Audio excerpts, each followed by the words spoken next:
দর্শক আসসালামু আলাইকুম। চলে এসেছি খামারিদের যে সকল ঘাস অল্প পরিচর্যায়, অল্প সারে, অল্প পানিতে যে ঘাস ভালো হয়, খামারিদের উপকার হবে, এরকম 4টা ঘাস নিয়ে আজকের ভিডিও প্রতিবেদন।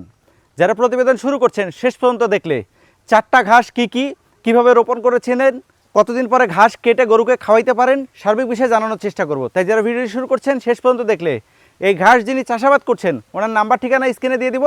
নাম্বার ঠিকানা নিয়ে ওনার সাথে যোগাযোগ করে এখান থেকে কাটিংও ক্রয় করতে পারবেন। যেহেতু এখানে 4টি জাতের ঘাস রয়েছে, এই 4টি জাতের ঘাস সম্পর্কে জানানোর চেষ্টা করি আপনাদেরকে। চলুন তাহলে এই ঘাস যিনি চাষাবাদ করেছেন সেলিম ভাইয়ের কাছে যাই। দর্শক দেখতে পাচ্ছেন আশেপাশে অনেকগুলো স্মার্ট নেপিয়ার লাগানো আছে, পাশাপাশি এই পাশে যারা হাইব্রিড 1 দেখতেছি। এখানে একটা চমৎকার বিষয় দেখা যাচ্ছে যে এইদিকে আপনার স্মার্ট নেপিয়ার নিচে দেখা যাচ্ছে, উপরে যারা হাইব্রিড 1 উঠে গেছে। এই বিষয়গুলো একটু জানানোর চেষ্টা করবে। এক জমিতে 2টা ঘাস কিভাবে চাষাবাদ করতেছেন। সেলিম ভাই আসসালামু আলাইকুম। ওয়ালাইকুম আসসালাম ভাই। কেমন আছেন ভাই? আলহামদুলিল্লাহ ভালো আছি, আপনি ভালো আছেন? আছি ভাই আলহামদুলিল্লাহ। ভাই আপনার জমিতে চলে আসছি, কয়টা ঘাস দেখাবেন আজকে? আজকে মূলত আমরা উঁচু জমির 2টি ঘাস এবং কি পানিতে চাষের জন্য 2টি ঘাসের জাতের নিয়ে আলোচনা করব ইনশাআল্লাহ। আচ্ছা, এই যে আপনার একটা জমি দেখতেছি, এইখানে দেখতেছি নিচে স্মার্ট নেপিয়ার, উপরে যারা হাইব্রিড 1, এটার কারণ কি? এটার কারণ হচ্ছে প্রথমত এই জমিতে 3 বছর স্মার্ট নেপিয়ার ছিল। এখন একটা দেখা যাচ্ছে একটা ফসল পরিবর্তন করলে দেখা যায় পরবর্তী ফসলটা ভালো হয়। এজন্য আমি স্মার্ট নেপিয়ারটা তুলে ফেলে যারা ঘাসটা এইখানে জমিতে চাষ করতে চাইছিলাম, আর স্মার্ট নেপিয়ার সামনের জমিতে চাষ করতে চাইছিলাম।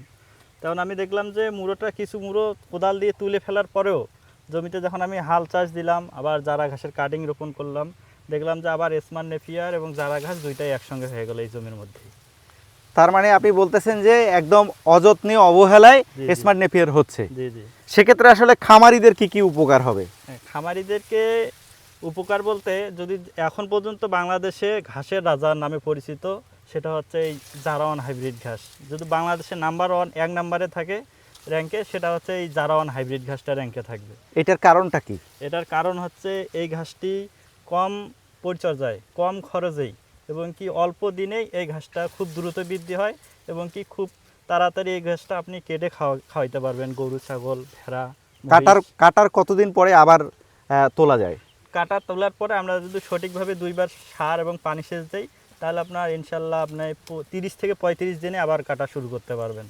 এখন তো আসলে অনেক ধরনের খামার হয়েছে, কেউ দুম্বার খামার করতেছে, গারলের খামার করতেছে, ছাগলের খামার, গরুর খামার।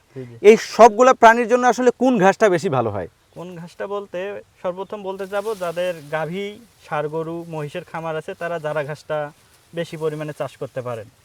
এর পরবর্তী যাদের ভেড়া আছে, গারল, ছাগল, স্মার্ট নেপিয়ারটা তারা চাষ করতে পারেন। আচ্ছা, তাহলে স্মার্ট নেপিয়ারটা আসলে ছাগলের জন্য কেন? ছাগলের জন্য ওটা হচ্ছে এর কাণ্ড এবং পাতা। বিশেষ করে দেখবেন যে আপনি ছাগল, গারল এগুলা পাতা পছন্দ করে খেতে, কাণ্ড সেরকম খেতে চায় না। আর স্মার্ট নেপিয়ার আপনি দেখবেন যে গোড় থেকে আগাল পর্যন্ত পাতার সংখ্যা বেশি, এজন্যই গারল এবং ছাগল এই ঘাসটা পছন্দ করে খুবই। এইখানে কত বিঘা জমি আছে? এখানে 2 বিঘার একটা, এই যে প্রজেক্টটা দেখছেন এটা 2 বিঘা আছে, 100 শতক। সামনে যে দেখতেছি এটা কি ঘাস? এটা হচ্ছে জারা ঘাস। এটাও জারা? জি জি। আর পিছনে যেটা আছে এটাও জারা? হ্যাঁ, এটাও জারা, সঙ্গে স্মার্ট নেপিয়ার হয়ে গেছে। স্মার্ট নেপিয়ার হয়ে গেছে। আচ্ছা, আর কি ঘাস আছে আপনার এখানে? আমার এখানে আর পানিতে চাষের জন্য আছে জার্মান আর অজানা হাইব্রিড। আচ্ছা, যেহেতু আমরা এই জারা ঘাসটা দেখাইলাম, আপনি বলছিলেন যে আপনার এই স্মার্ট নেপিয়ারের একটা প্লট আছে, ওইটা একটু দেখার চেষ্টা করি। আচ্ছা, ওটা সামনেই আছে আমাদের, ওইখানে যেতে হবে। আচ্ছা চলেন। আচ্ছা সেলিম ভাই, এইটা আপনার হচ্ছে স্মার্ট নেপিয়ারের প্লট? জি জি, এখানেও আছে, সামনে আরো অনেক প্লট আছে স্মার্ট ঘাসের। আচ্ছা, এটা স্মার্ট নেপিয়ার। এখানে কতগুলা ঘাস লাগানো আছে? এখানে ঘাস লাগানো আছে কাটিং, প্রায় স্মার্ট ঘাসের 2000 পিস কাটিং লাগানো আছে এই জমিতে। 2000 পিস? জি জি। আচ্ছা, এই ঘাসটা এর আগে কয়বার কাটা দিয়েছেন? এর আগে 2বার কাটা হয়েছে এটা। এর আগে 2বার কাটছেন? জি জি। আচ্ছা, একটা ছোপে আসলে কত কেজি ঘাস হওয়ার সম্ভাবনা থাকে? আপনার যদি ছোপটা ভালো পরিচর্যা করা হয়, কমপক্ষে হলে আপনি 10-এর উপরে 10+ ঘাস পাবেন এই স্মার্ট ঘাসের একটা ঝোপ থেকে। আচ্ছা, এখানে দেখতেছি সব স্মার্ট নেপিয়ার লাগানো আছে, এর মাঝখানে আরেকটা ঘাস দেখতেছি, এটা কি ঘাস? এটা হচ্ছে আমেরিকান যে গুয়াতেমালা ঘাসটা, এই হচ্ছে এই ঘাসটা, এটাই ভাই। তো এই পুরো জমির মাঝখানে একটা ঘাস লাগায় রাখছেন কেন? হ্যাঁ, এটা আমরা লাগাইছিলাম প্রথমে এই জমিতে, এই ঘাসের কাটিংটাই রোপণ করেছিলাম। কিন্তু দেখা যাচ্ছে কাটিং রোপণ করার পর মাত্র আমাদের কাটিং প্রায় 200 কাটিং লাগালাম, তার ভেতর হয়েছে 10 থেকে 12টা। হওয়ার কম হওয়ার কারণ কি? হ্যাঁ, এর কাটিংটা ভালো, কিন্তু এই কাটিংয়ের জার্মিনেশন খুবই কম। ধরেন যে 100টার ভেতর আপনার 2% 5%ও হওয়ার সম্ভাবনা খুবই কম এই কাটিংটা জার্মিনেশন। আচ্ছা, সেক্ষেত্রে কি খামারিরা এই ঘাস চাষ করে মানে লাভবান হবে না ক্ষতিগ্রস্ত হবে? আমি চাষ করে আমার পক্ষ থেকে বলতে চাই, এই ঘাসটা চাষ করে আমি লস হয়েছি। এখন কেউ যদি বলে আপনি পারেন নাই, আমরাও পারবো না, আমি বলবো যে আপনারা ট্রাই করে দেখেন, তারপর আমার কথার সঙ্গে মিলিয়ে নেবে তারা। তার মানে হচ্ছে এই ঘাসের কি পরিচর্যা অনেক বেশি করতে হয়? হ্যাঁ, এই ঘাসের প্রথমত কাটিং ভালো মানের রোপণ করলেও কাটিং জার্মিনেশন হবে না। আপনি জমিতে যতই সার গোবর, এটা সার গোবরও প্রচুর পরিমাণে খাবে।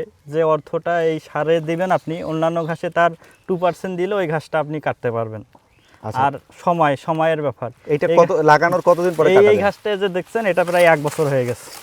লাগানোর 1 বছর? 1 বছর হয়ে গেছে। তাইলে তো খামারিরাই এই ঘাস কেটে আসলে লাভবান হয়ে হ্যাঁ, যাবে। এই জন্য আমি বলছিলাম যে এই ঘাসটা চাষ করে এর নিচে বসে থাকতে হবে, যদি গরুকে কেটে খাওয়াইতে চান আপনারা। মানে বসে থেকে এর পরিচর্যা করে কেটে খাওয়াইতে আর এই যে এই গোয়াতেমালার পাশাপাশি দেখতেছি এই ঘাসটা কবে লাগাইছেন?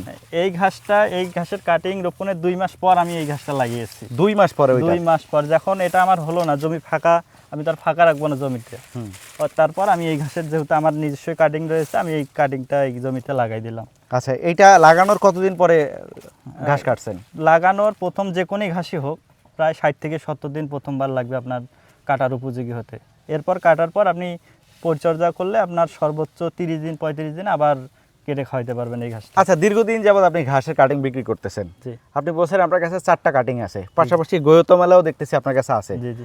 তো আপনার কাছে কি মনে হয় যে আসলে কোন ঘাসটা আসলে খামারিদের জন্য আসলে অনেক ভালো? খামারিদের জন্য সর্বপ্রথম আমি চাইবো, আপনারা যারা ঘাস চাষ করবেন, অবশ্যই প্রথমত যারা ঘাসটা চাষ করবেন, তারপর আপনারা যদি আরও যে 2-1 প্রকার জাত রাখতে চান, তারপর আপনি স্মার্ট নেপিয়ার, পাকচং 1, এই কয়টা জাত চাষ করলেই আপনার খামারের সময় বাঁচবে, খরচ বাঁচবে, এবং কি আপনি দ্রুত ঘাসটা কেটে খাওয়াইতে পারবেন। এখানে কতটুকু জায়গা আছে? এখানে প্রায় 2 বিঘার মতো জায়গা রয়েছে। এই 2 বিঘাতে শুধু এখন এই স্মার্ট নেপিয়ার আছে? স্মার্ট আর জারা রয়েছে। যারা রয়েছে। জি। আর আপনি বলছিলেন যে আরো 2টা ঘাসের জাত আছে? জি জি। ওইখানে কতটুকু জায়গা আছে? ওইটুকু প্রায় 1 বিঘার মতো আছে, জার্মান এবং অজানা। আচ্ছা, আমরা একটু ওই ঘাসগুলো একটু দেখার চেষ্টা করব। হ্যাঁ। আচ্ছা, এই যে ঘাসগুলো আছে, জি জি। এই ঘাসগুলো কি কাটিং উপযোগী হয়ে গেছে? জি জি। আমরা আচ্ছা। যেহেতু কাটিং তৈরি করি, এগুলো রেখে দেই 4 থেকে 5 মাস 6 মাস, যেন কাটিংটা 100% জার্মিনেশন হয়। এই যে স্মার্ট নেপিয়ার যে লাগাইছেন, জি। এটা কতটুকু আসলে স্কয়ার করে এটা আমরা লাগাইছেন? লাইন থেকে লাইন প্রায় 3 ফিট দিয়েছি, আর একটা কাটিং থেকে কাটিং এর সারিতে দিয়েছি 2 ফিট করে। আচ্ছা, এই যে আপনি এই ঘাসগুলো কেটে নিছেন দেখতেছি নিচে, জি, জি। এগুলি কাটার পরে কতদিন পরে বের হয়েছে? এগুলা কাটা 7 দিন থেকে 8 দিন 10 দিনের ভেতরে চারা বের হয়ে যাবে। আচ্ছা, এই ঘাসের ফলন ভালো করার জন্য আসলে কি ব্যবহার করতে হয় জমিতে? ঘাসের ফলন যারা ঘাস চাষ করে তাদের জানা রয়েছে, যারা নতুন রয়েছে তারা অনেকেই চিন্তা করে যে কিভাবে ঘাসের ফলন বৃদ্ধি করা যায়। ঘাসের ফলন বৃদ্ধি করতে হলে আপনাকে জমিটাতে জৈব সার ব্যবহার করতে হবে প্রচুর পরিমাণে। গোবর আপনি যত বেশি দিবেন আপনার ঘাসের ফলন তত বেশি হবে। এক্ষেত্রে দেখা যাচ্ছে আপনার রাসায়নিক সারটা কিন্তু খুবই খরচ কম হবে। তাই আমি বলবো আপনারা জমিতে প্রতিবার ঘাস কাটার পরে একটু শুকনো গোবর ব্যবহার করার চেষ্টা করবেন, তাহলে আপনার ঘাসের ফলনটা অনেক বৃদ্ধি পাবে। আচ্ছা, যেহেতু আপনি বলছিলেন যে আরো 2টা জমি আছে, জি। সেখানে আরো 2টা জাতের ঘাস আছে, চলেন ওই ঘাসগুলো একটু দেখে আসি। চলেন। দর্শক, এর আগে যেহেতু আমরা 2টা ঘাস দেখানোর চেষ্টা করছি, এখন অজানা আর জার্মান ঘাসের প্রজেক্টে যাচ্ছে। দেখতে পাচ্ছেন এই জমিগুলোতে সবসময় পানি থাকে, এই পানি থাকা অবস্থায় এই ঘাসগুলা 12 মাসই চাষ করতেছেন সেলিম ভাই। এই ঘাসের নাম কি? এটা হচ্ছে ভাই অজানা হাইব্রিড ঘাস। অজানা হাইব্রিড? জি। আচ্ছা, এই ঘাসগুলোর বয়স কতদিন হয়ে গেছে? এগুলো আমরা কাটিং এর জন্য প্রস্তুত করেছি, তো প্রায় 4 মাস হয়ে গেছে এই ঘাসটা। 4 মাস? এটা তো নরম ভাই। জি ভাই, পানির ঘাসগুলো অনেক নরম হয়। আচ্ছা আচ্ছা, খামারিরা যে আছে ওরা তো বর্ষার সময় এই জার্মান নেপিয়ার, স্মার্ট নেপিয়ার এগুলি তো নষ্ট হয়ে যায়। জি, অনেকে নিচু জায়গায়। কিন্তু কিন্তু বর্ষার সময় আসলে কি এই ঘাসটা থাকবে? এটা হচ্ছে ভাই একটা খামারিদের জন্য বিপদের বন্ধু ঘাস বলা হয় অজানা ঘাস এবং জার্মান ঘাসকে। কারণ এই ঘাসটা আপনার যে জমিতে সারা বছর পানি থাকে, অথবা 5 মাস পানি থাকলো, 6 মাস শুকনো থাকলো, তারা এই ঘাসটা চাষ করতে পারে। এই ঘাসটা চাষে খরচও এবং খুবই কম। এটা যদি আপনি পুকুরের মধ্যে ফালাই দেন একটা কাটিং, পুকুরের মধ্যেও এই ঘাসটা হয়ে যাবে। আচ্ছা, মানে এটা ব্যাকআপ ঘাস। হ্যাঁ, ব্যাকআপ অফ সিজনে যখন অন্য ঘাসগুলা নষ্ট হয়ে যাওয়ার সম্ভাবনা থাকে, এটা তখন থাকে। জি জি, এটার আচ্ছা, ফলনও মাশাআল্লাহ এখানে অনেক কতটুকু ভালো। জায়গা আছে? এখানে প্রায় 25 শতকের মতো জায়গা আছে। 25 শতক। জি জি। আচ্ছা, এখানে এই 25 শতকে আপনার এই অজানা লাগাইছেন। দুইটা অজানা কিছু লাগানো আছে, জার্মানও কিছু লাগানো আচ্ছা, আছে। জার্মানটা একটু দেখি। হ্যাঁ। ওই পাশে জার্মান লাগাইছেন। জি জি, সামনেই জার্মান আছে। আচ্ছা, এগুলি কি কাটিং এর উপযোগী হয়ে গেছে? হ্যাঁ, এগুলো কাটিং এর জন্য উপযোগী হয়ে গেছে। টোটাল সব মিলায় এই 4টা জাতের যে ঘাস আছে আপনার কাছে, জি জি, টোটাল সব মিলায় আসলে কতগুলা জাতের ঘাস আছে? প্রায় 6 আইটেমের ঘাস রয়েছে। 6 আইটেম। জি জি। আচ্ছা, এই যে এইটা জার্মান, জি জি, এটা হচ্ছে জার্মান হাইব্রিড। এটা একটু হচ্ছে ধান গাছের মতো হয়ে থাকে এই ঘাসটা। ধান গাছের মতো। আচ্ছা, জি জি, এইটা হচ্ছে অজানা, এটা জার্মান। জার্মান ঘাস। এই ঘাসগুলা পানিতে রোপণ করার কতদিন পরে মানে ঘাস কাটা যায়? প্রথমবার আপনার সময় লাগবে 60-70 দিন। পরবর্তীতে দেখবেন যে উঁচু জমির যে ঘাস, তার থেকে এই ঘাসগুলো আবার দ্রুত বাড়ে, খুব আচ্ছা, তাড়াতাড়ি হয়ে যায়। আচ্ছা। 20-25 দিনে আবার কাটার উপযোগী হয়ে যায়। তাইলে খামারিদের যদি পরিত্যক্ত জায়গা থাকে, জি, জি। যেটা নিচু জায়গা, যেখানে কোনো কিছু চাষ করতে পারে না, ফসল আবাদি চাষ করা যায় না, আচ্ছা, সেক্ষেত্রে এই ঘাস দুইটা ব্যাকআপ হিসেবে রাখতে পারে। ব্যাকআপ হিসেবে রাখতে পারে। আচ্ছা ভাই, যেহেতু আমরা ঘুরে ঘুরে আপনার 4টা ঘাস দেখানোর চেষ্টা করলাম, জি সেক্ষেত্রে অনেকেই এই 4টা ঘাসের কাটিং অনেকে নিতে চাবে, অথবা জি। আপনার এই প্রজেক্টগুলো ভিজিট করতে চাবে, সেক্ষেত্রে ঠিকানার প্রয়োজন হয়। আপনি একটু আপনার নাম সহ ঠিকানাটা বলবেন। আমার নাম হচ্ছে মোহাম্মদ সেলিম কবির শাহ। আমার জেলা দিনাজপুর, থানা শ্রীবন্দর, 3 নং ফতজামপুর ইউনিয়ন। যারা ঢাকার এদিক থেকে আসতে চাইবে, তারা সরাসরি নীলফামারী জেলা সৈয়দপুর থানা থেকে 5 কিলোর মধ্যেই হচ্ছে আমাদের এই ঘাসের প্রজেক্টগুলো। আর যারা সমস্যা মনে হবে, সৈয়দপুর এসে কল দিলে আমরা যে নিয়ে রিসিভ করে আসব। আর একটা বিষয় হচ্ছে, যারা আপনারা অনলাইনে কুরিয়ারের মাধ্যমে কাটিং নিতে চাবেন, অবশ্যই আমার কাছ থেকে নেন। আর যার কাছ থেকে নেন, যদি আমার কাছ থেকে নেন, অবশ্যই আমাকে ভিডিও কলে, হোয়াটসঅ্যাপে অথবা ইমো ভিডিও কল দেখে আমাকে দেখবেন, আমার ঘাস দেখবেন, কাটিং দেখবেন, তারপর আপনারা চাইলে অর্ডার করবেন। ইয়া ব্যতীত আপনি আমার কাছ থেকে কেন, কারো কাছ থেকেই মনে হয় না যে কাটিং আপনার অর্ডার করা ঠিক হবে।